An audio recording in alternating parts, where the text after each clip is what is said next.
My name is Alysha, and I am a graphic interaction and service experience designer. I am also an educator and a coach, and I'm currently living nomadically around Europe primarily for the last 2 years. I want to thank all of you for your time and attention today. Your attention is your most valuable resource, and I'm really grateful for your interest and attention in what I have to share.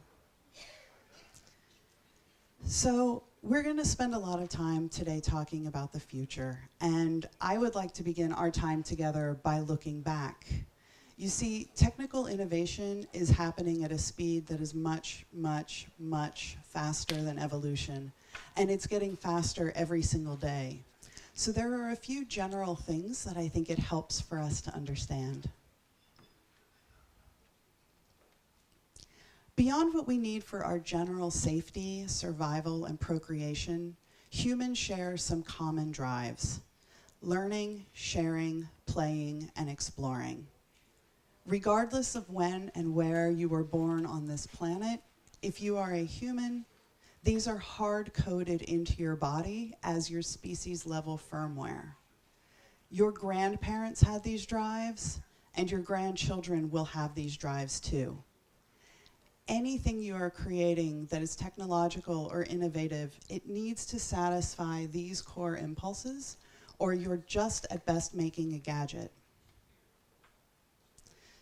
In our current computing paradigm that we all live and work in, we are split between three-dimension and two-dimensional space. So the three-dimensional space is the world that we inhabit, that we move around and walk around in, that we see each other in. But every time we want to interact with data or information, we go into two-dimensional space, because all of the data and information that we see is mediated by some sort of two-dimensional surface. These days, it is mostly a screen. Those of you who are looking at your phones right now are splitting your attention between two- and three-dimensional space. We do this so often and so regularly that we don't even realize that we're doing it. We do it so often and so regularly that we don't even understand that we're fragmenting our own attention. So this is going to change. This is a scene from Back to the Future, a film from 1985. In this scene, they were going to 2015, which now seems like the distant past, even though it's only 4 years ago. But the big line was screens. Where we're going, we don't need screens. And similarly, our dependence on screens is going to change. The practical promise of mixed reality is that the division between two and three dimensions that we split ourselves through will disappear. That your computing information and data will be present in the three-dimensional real world next to you. And we will be present with our data and information. The theoretical promise of mixed reality is a better, brighter future for all of us that heals this fragmentation and cleans up a lot of the mess that technology has made over the last 30 years. So this sounds amazing, right? It's going to fix this fracture. It's going to clean up this mess that we've made. And that is why we're here today, to talk about the future that is being created right now. A future where your life won't be ruled by a glowing rectangle that you carry around in your hand and call a phone, even though if you're anything like me, you never talk on it, ever. When you filter some of our core human impulses, like learning, sharing, playing, and exploring, through a medium that is more visceral and more intimate than anything we have ever seen before, it is absolutely imperative that this be an emotional experience, not simply an intellectual one. So, yeah, we're going to talk about feelings. If this makes you uncomfortable, feel free to have a sip of coffee. It makes me uncomfortable. I'm going to have some water. But we're going to talk about feelings because they matter. This is Maslow's hierarchy of needs. You've probably seen it before. Maslow put human needs into a pyramid on which each level is the necessary foundation of the level above it. If you look at the top of the pyramid, the blue section, that's where all of the good stuff is. The creativity, the spontaneity, and the problem solving. That's where we want to be most of the time. That's our best selves. But do you see the third layer of the pyramid? The green one. The things that sit above our most basic needs for survival is love and belonging. Belonging is absolutely essential. Without feeling safe, loved, and like you belong, you literally can't get up to the top to solve the big problems that we're facing in humanity. Dr. Brené Brown draws an important distinction between the concepts of fitting in and belonging.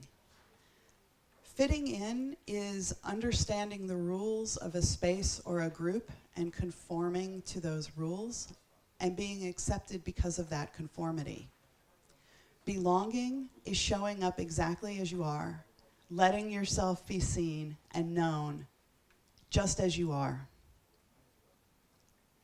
I'm going to read this quote from her because I can't say it better than she does. So Dr. Brown says, "A deep sense of love and belonging is an irreducible need of all women, men, and children. We are biologically, cognitively, physically, and spiritually wired to love, to be loved, and to belong. When those needs are not met, we don't function as we are meant to.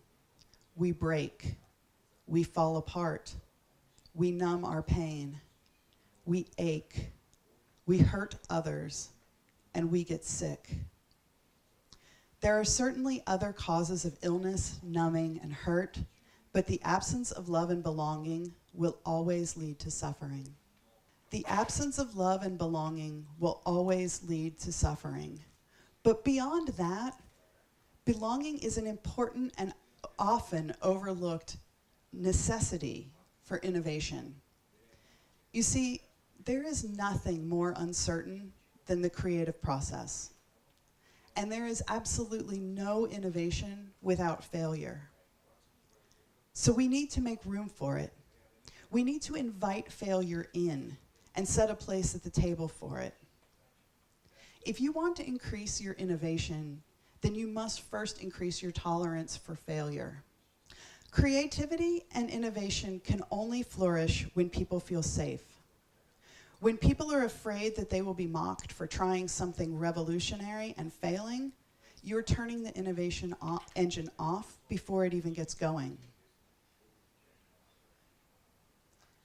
This is a traffic jam in Bangkok. But with a change of scenery and weather, you can see this exact scene all over the world.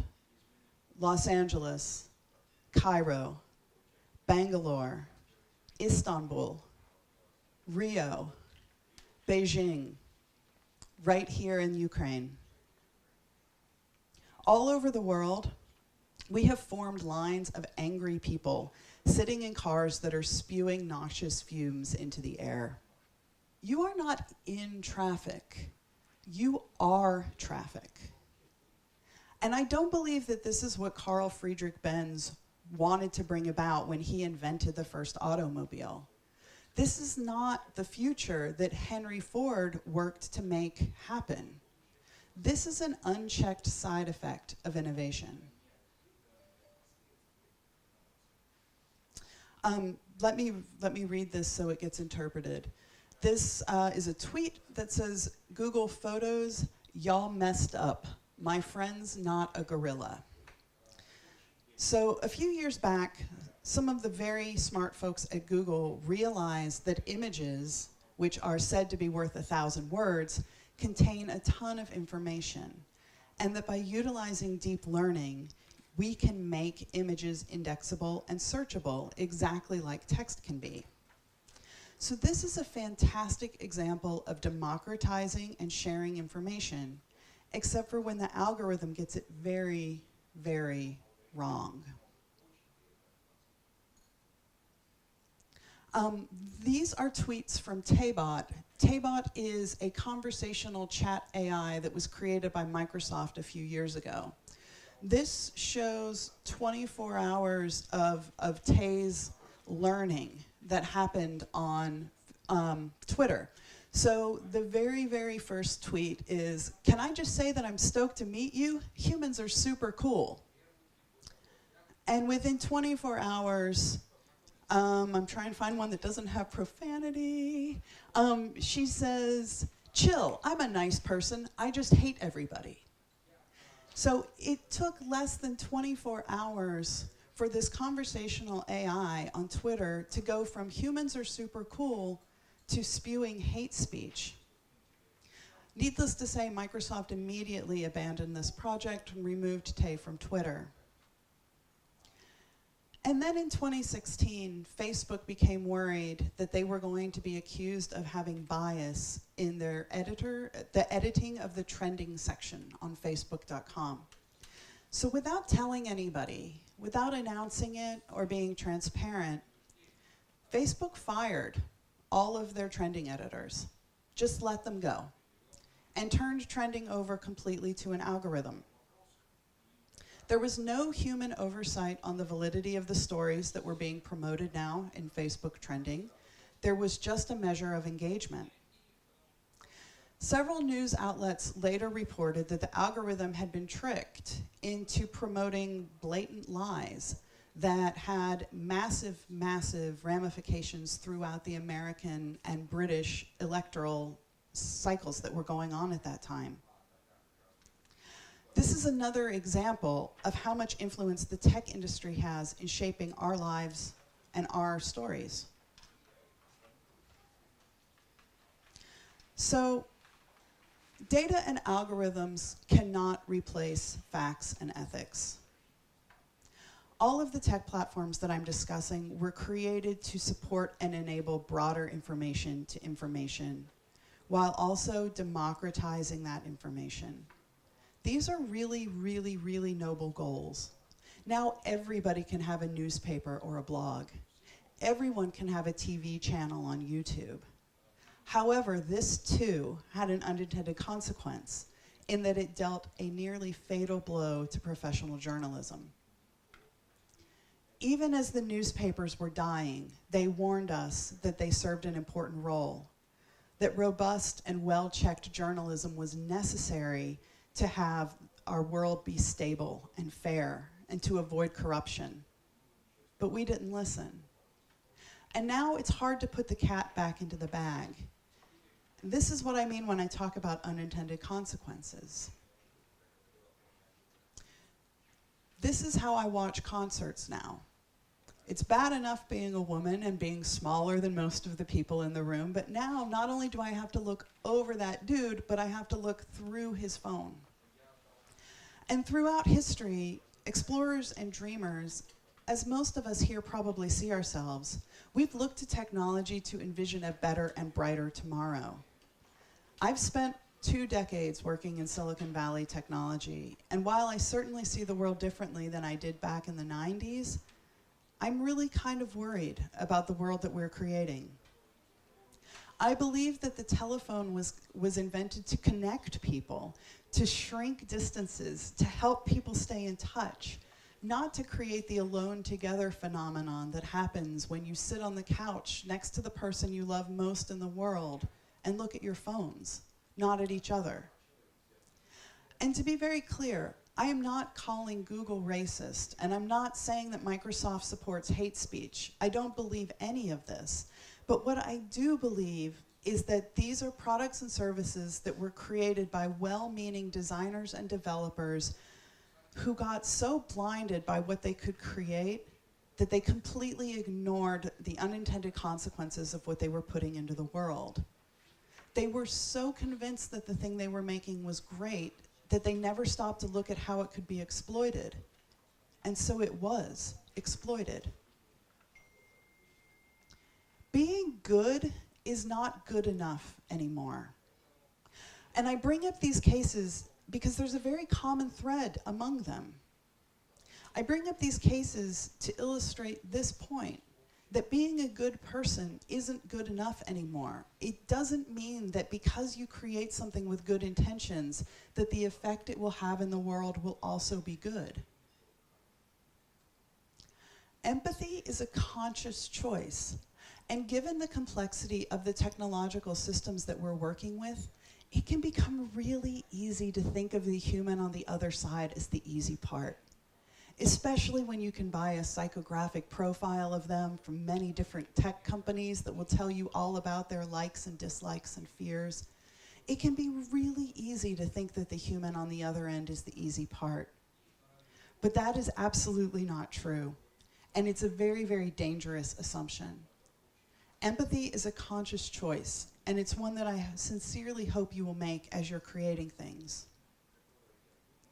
And I want to take a minute to look at how to get it wrong, but I promise we will also look at how to get it right. This is not all doom and gloom, even though it might feel that way sometimes.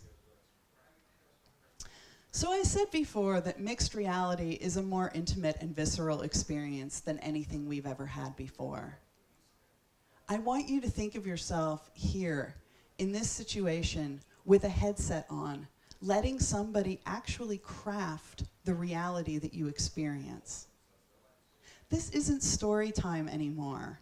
This isn't cartoons on a small screen.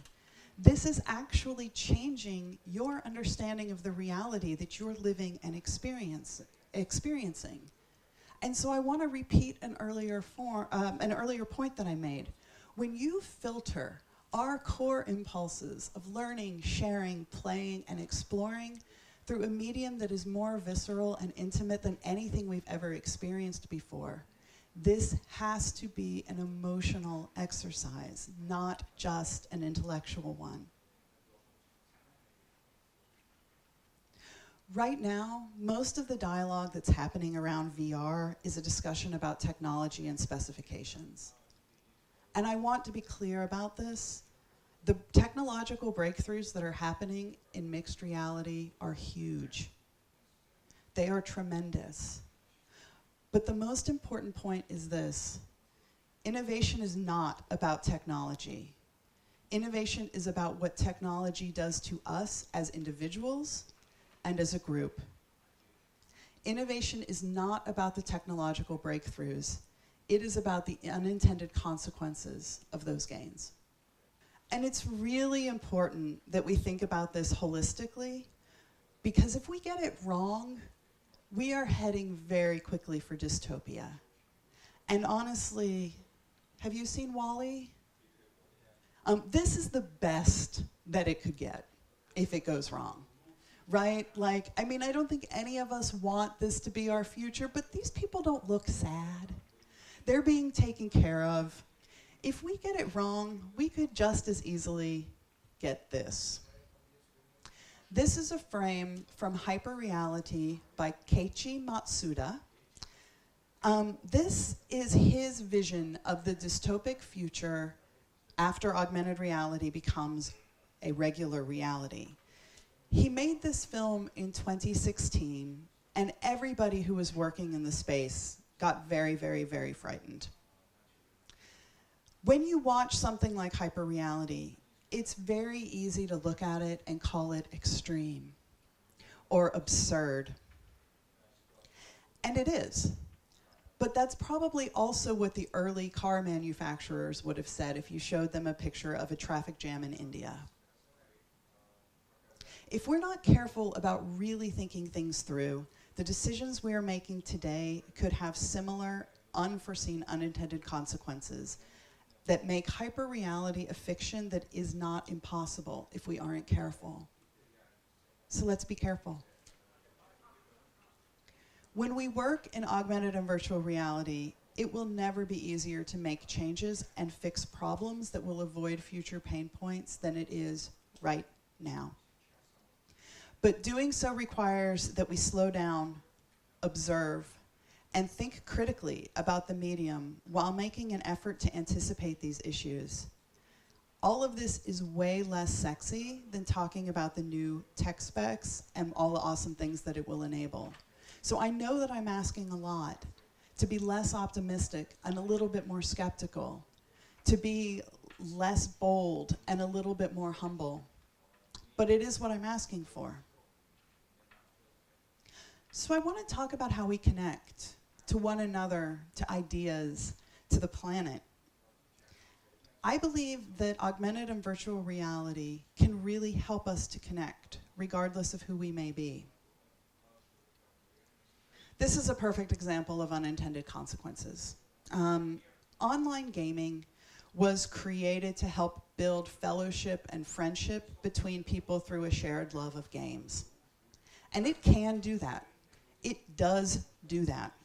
But it has also opened the floodgates for a ton of less positive behavior that runs the gamut from annoyance to harassment. On the screen, and I'll read one in a moment, is 1 day's worth of hate mail that a woman named Anita Sarkeesian receives every day.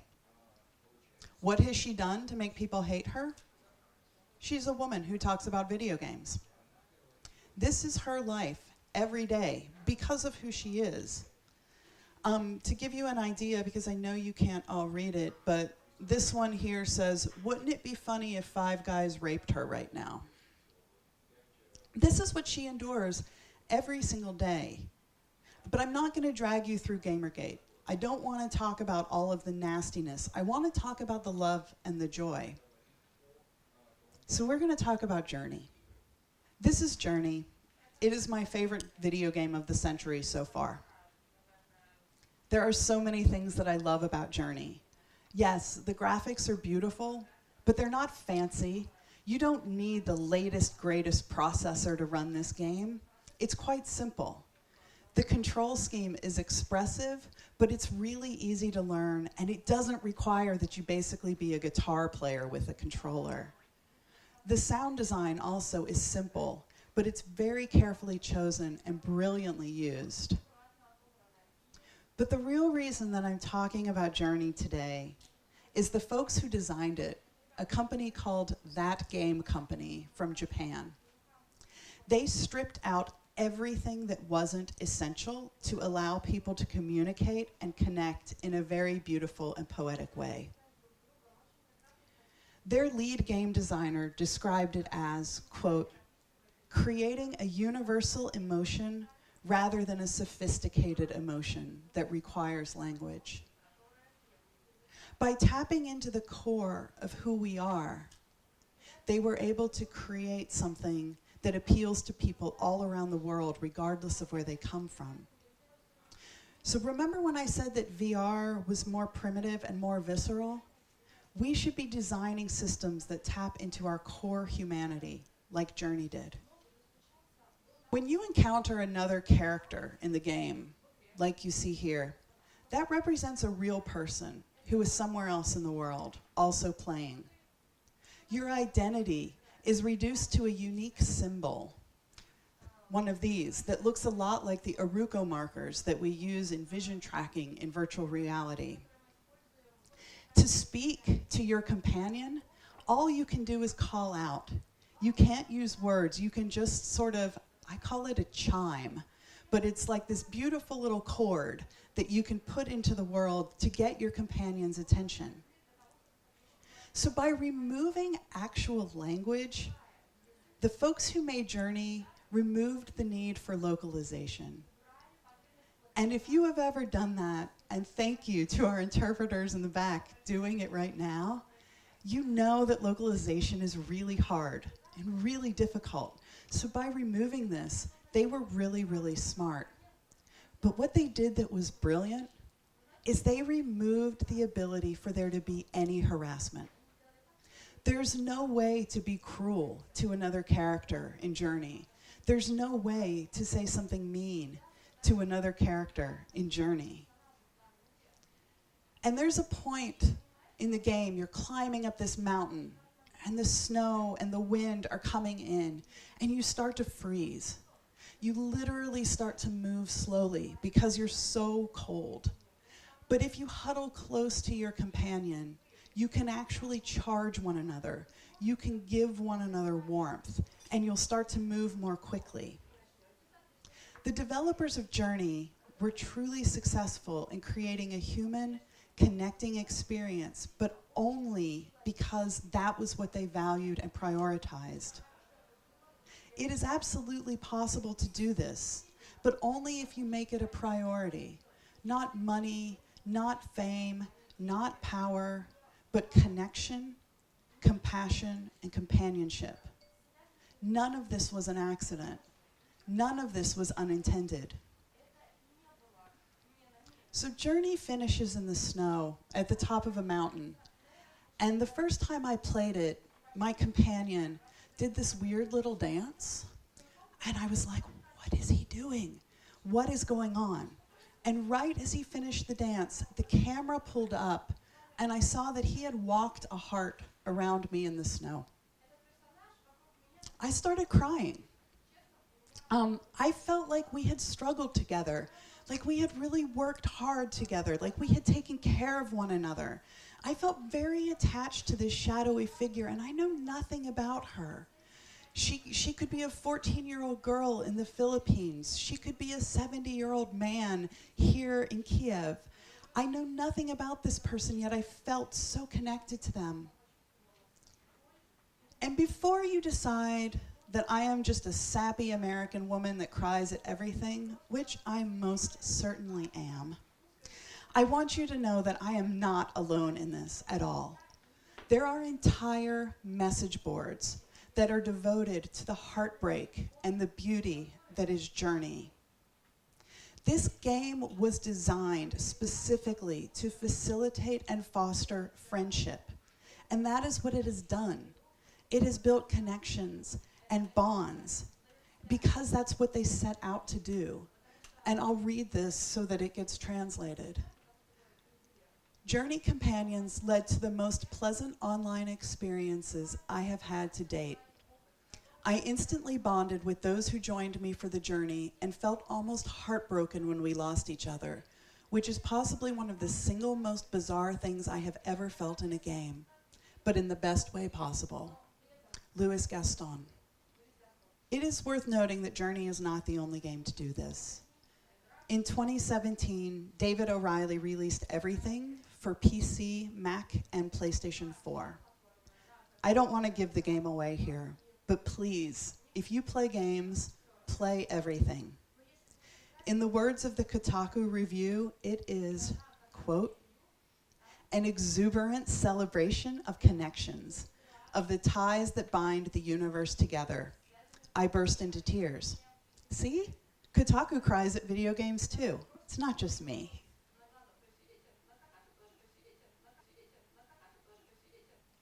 So Nikola Tesla said, though free to think and act, we are held together like the stars in the firmament with ties inseparable.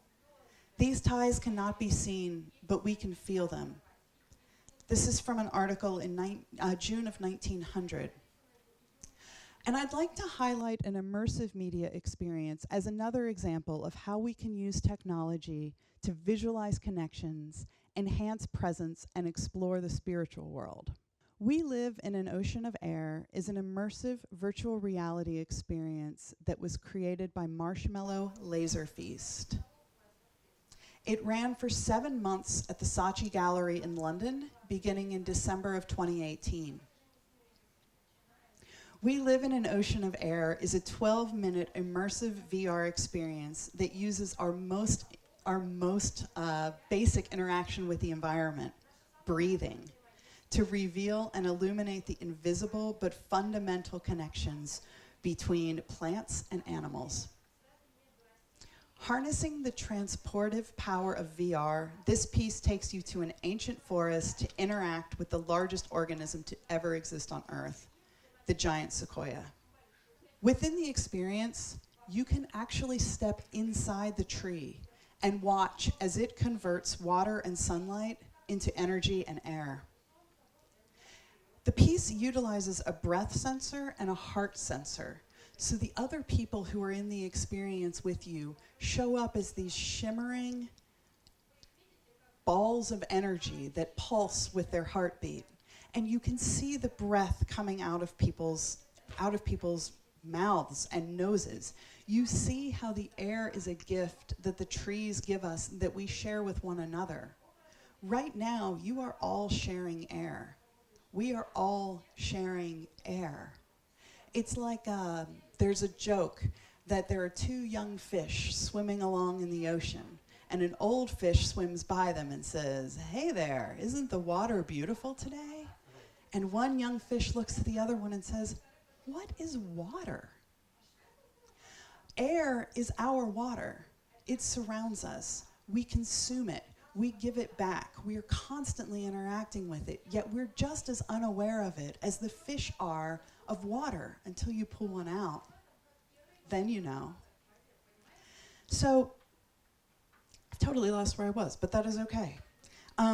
We see how the trees give us air, the kind of gift that is, and how it's something that we all share.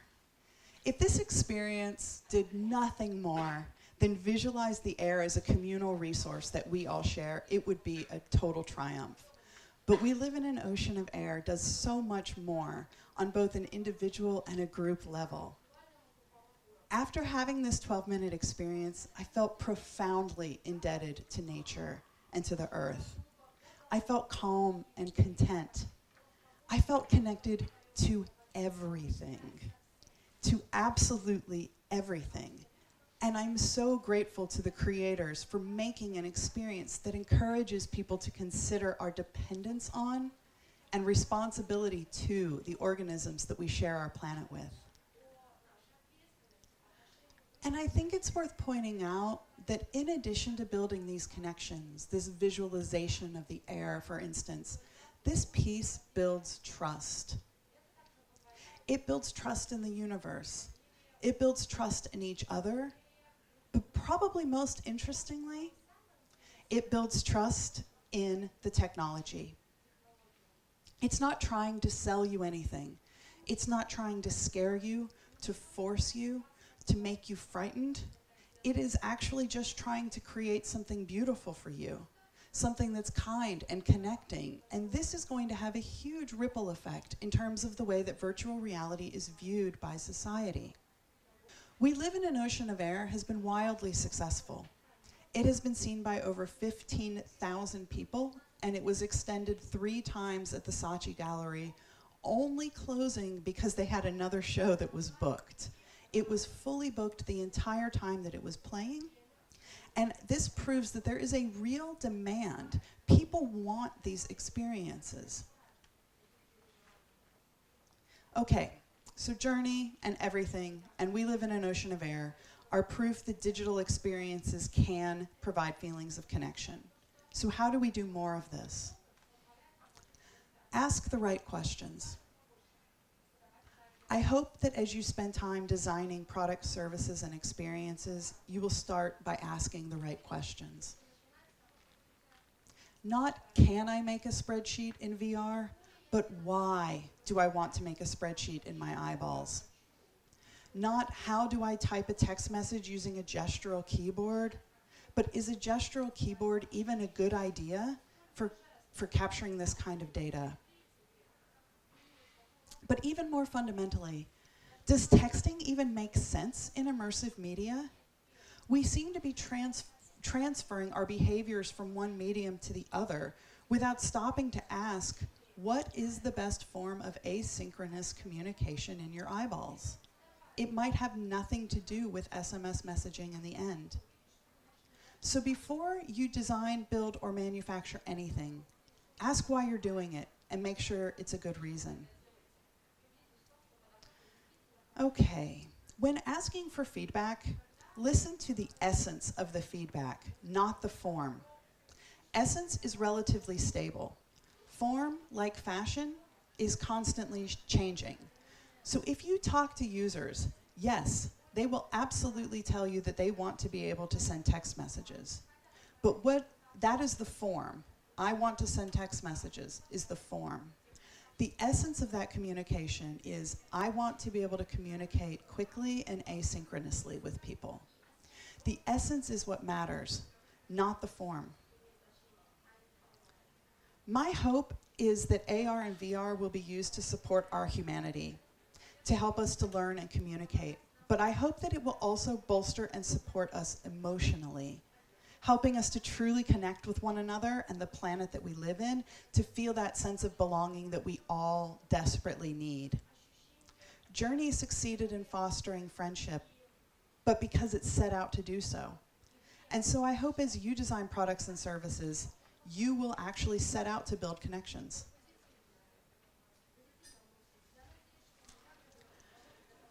And then what are the unintended consequences? Every innovation comes at a cost. We can no longer ignore that. It is a truth. And so there are going to be unintended consequences. And they're happening quicker and more rapidly than they have in the past. So take the time to really think through, what am I overlooking here? How could this be used against me? Because right now we have a world full of unintended consequences. Unintended consequences. And more unintended consequences. Once you see the places where things can be exploited or go badly, address them immediately. There is nothing wrong with admitting failure. There is nothing wrong with learning and growth. So this is a fantastic example. This is a game called Quiver. And this is how you appear in the game. I have not played it, but my understanding is that you play in teams. And a woman wrote an article about how she was having the best time ever gaming in Quiver, until at one point she yelled out to her team, "Hey, it's over here." And when she did that, her team knew she was female, which they had had no idea of before. Suddenly, instead of working with her to defeat the other team, 2 of her teammates turned on her and started chasing her and groping her in virtual reality. When she discussed this publicly, the folks at Quiver did everything right. First, they apologized and said that they would address it immediately. Second, within a week, they published an article stating all of the different things that they tried and sharing the code that they had created for something that they call a personal force field, which allows any character in their game to do a gesture that doesn't allow others to approach them. So they owned up to it. They said that they would address it, and they did. They shared. I don't know these people. I've never played this game, but I really respect the way that they're dealing with working in an emerging media. Because you see, as our technology becomes more and more integrated into our human experience, we're really approaching a major decision point. Do we want to leverage augmented and virtual reality to enhance our connection, not just between people who happen to be using the same device, but between those who are and those who aren't? Or do we want to widen the gap between the haves and the have-nots, further isolating ourselves? Because very soon, this is going to be our new reality, and a lot is going to have to change to support it.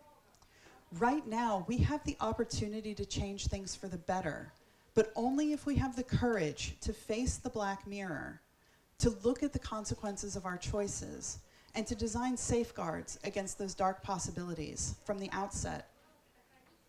If we take the time to really think about connection and belonging, and to find a way to use mixed reality to address some of the deep issues that are facing us as humans and as a global society, we'll be on our way to having a better future, both in and out of our eyeballs. Thank you for listening. Thank you for being here. And thank you for asking the right questions.